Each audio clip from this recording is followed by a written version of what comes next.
Okay, we have our vanilla in there now. And now what we're going to do is bring it up to a boil. Very important that you bring it to a boil. And it's very important that you only boil it for 1 minute.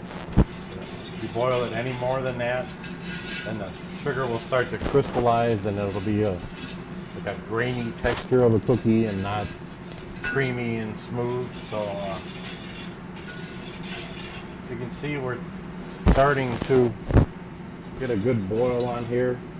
You can see it toward the sides of the pot, how it has the bubbles forming.